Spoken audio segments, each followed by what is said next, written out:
Your Holiness, Pope Francis, thank you for convening this critical summit and for your unconditional commitment to the world's children. Years ago, you published a collection of letters from boys and girls around the world, along with your responses.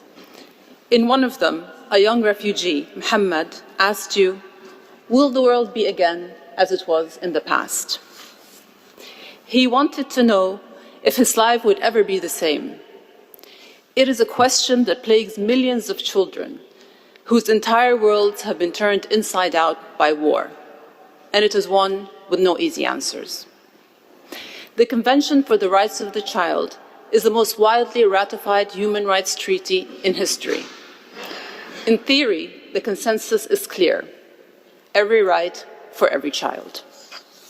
Yet, so many children around the world are excluded from its promise, particularly in war zones. Worse yet, people have grown desensitized to their pain.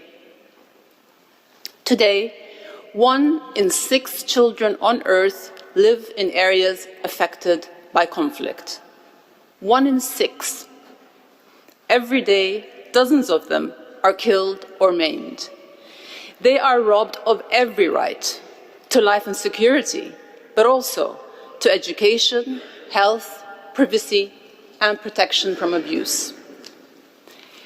Anyone who has ever cared for a child understands the instinct to shield them from distress.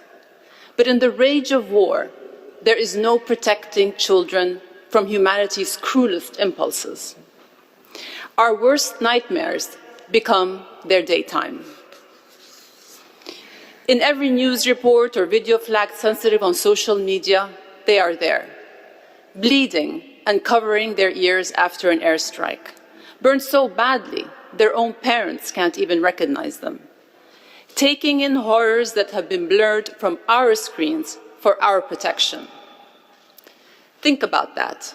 Their lived reality is deemed too graphic for even adults to watch. So the youngest victims of war are robbed of their most basic human right, the right to childhood. And this crime is rationalized with yet another, expelling them from the realm of childhood altogether. They are demonized, aged up, portrayed as threats, or simply dismissed as human shields. From Palestine to Sudan, Yemen to Myanmar and beyond, this unchilding creates chasms in our compassion. It stifles urgency in favor of complacency. It allows politicians to sidestep blame, to put narrow agendas above collective obligations. Your Holiness, soon after receiving your invitation to attend the summit, I read a shocking study on the psychological state of Gaza's most vulnerable children. 96% reported feeling that their death was imminent. Almost half said they wanted to die, not to become astronauts or firefighters like other children. They wanted to be dead. How did we let our humanity come to this? A status quo that deems some children's suffering acceptable based on their name, faith, or the land of their birth, where every child's fate depends on where they fall on some artificial line between our children and theirs. Without equal application, global commitments ring hollow.